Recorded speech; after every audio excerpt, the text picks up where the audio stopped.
Police તપાસમાં શું બહાર આવ્યું છે, કયા કારણે થઈ હતી અને કેટલા ઈજાગ્રસ્ત હતા અને કેટલા આરોપીઓની પોલીસે અટકાયત કરી છે? ગઈ રાત્રે 9:30ની આસપાસ એક સયાજીપુરા ગામમાં બે જૂથ વચ્ચે માથાકૂટ થયેલી છે, જેમાં એક ગ્રુપમાં 5 જણા જે છે ઈજાગ્રસ્ત થયેલા છે અને 4 જેટલા આરોપીઓ છે એના વિરુદ્ધમાં 307 મારી નાખવાની કોશિશ અને એટ્રોસિટી એક્ટ હેઠળનો ગુનો દાખલ કરવામાં આવ્યો છે. બનાવની વિગત એવી છે કે સાંજના સમયે અમુક છોકરાઓ ક્રિકેટ રમતા હતા અને એ દરમિયાન બે વ્યક્તિઓ વચ્ચે બોલાચાલી થઈ હતી અને એ બોલાચાલીને થતાં અમુક લોકો એમને છૂટા પાડ્યા હતા અને ત્યારબાદ સમાધાન કરવાના માટે ઈંડાની લારી છે સયાજીપુરા ગામમાં, ત્યાં બધા ભેગા થયા હતા અને આ દરમિયાનમાં આરોપીઓ દ્વારા જે ભોગ બનનાર છે એમને ચપ્પુ દ્વારા એક જણાને પેટમાં છુરીનો ઘા મારવામાં આવ્યો હતો અને એમને ગંભીર ઈજા થયેલી છે અને અન્ય લોકોને પણ સામાન્ય ઈજા થયેલી છે. અને આ બાબતે પોલીસને જાણ થતાં તાત્કાલિક પોલીસ ઘટના સ્થળ પર પહોંચી ગઈ હતી અને આ માથાકૂટ ચાલતી હતી દરમિયાન જ પોલીસ ત્યાં પહોંચી ગઈ હતી. બધાને છૂટા પાડીને આરોપીને ત્યાંથી લઈ આવેલા છે અને તમામ 4 આરોપીઓને ડિટેન કરી લેવામાં આવ્યા છે અને ફરિયાદ દાખલ કરીને આગળની કાર્યવાહી ચાલી રહી છે. કેટલા ઈજાગ્રસ્તો છે, તેમની શું સ્થિતિ છે? જે ઈજાગ્રસ્ત છે એ ટોટલ 5 જણા છે અને એમાં એક વ્યક્તિને ગંભીર ઈજા છે અને જેમને એડમિટ કરવામાં આવ્યા છે.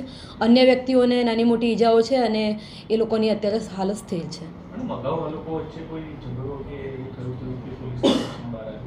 અત્યારે આપણી જોડે જે વિગત છે એમાં કોઈ ગુનો દાખલ થયેલાનું ધ્યાનમાં નથી, પરંતુ તો પણ પોલીસ દ્વારા તપાસ ચાલુ છે કે ગઈકાલનો જે ઝઘડો થયો ક્રિકેટ રમવા બાબતનો, એના સિવાય અન્ય કોઈ અગાઉ માથાકૂટ થયેલી છે કે કેમ.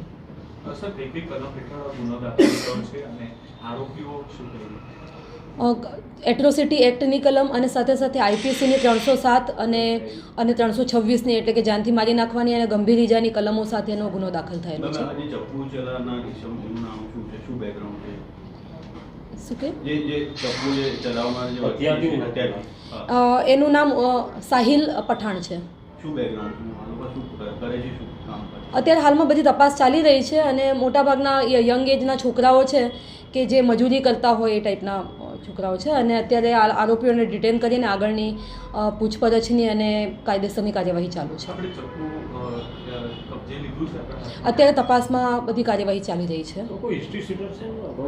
અત્યારે આપણા જે રેકર્ડ છે એની અંદર કોઈ ગુનો નોંધાયેલું ધ્યાનમાં આવ્યું નથી, પરંતુ ઉર્વિશ છે એના વિરુદ્ધમાં જુગાર આંકડાનો એક ગુનો નોંધાયેલો છે બાપત પોલીસ સ્ટેશનમાં.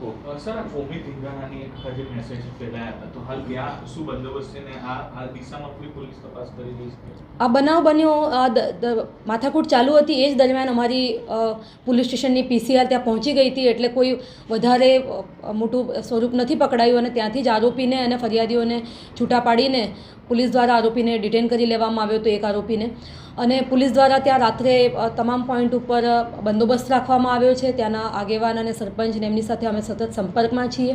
બીજું કોઈ આ લોકોની અંદરની માથાકૂટના કારણે આ બનાવ બનેલો છે અને ક્રિકેટ રમવાને લઈને, પણ બાકી બીજા કોઈ બે ગ્રુપના સામસામે આવી ગયા હોય એવી કોઈ ઘટના નથી, જેથી કોમી ધીંગાણું જે કંઈ એના કરતાં અંદર જે ક્રિકેટ રમવા બાબતે અમુક છોકરાઓ જોતા હતા અને અમુક રમતા હતા અને એમાં બોલાચાલી થતાં આ બનાવ બનેલો છે.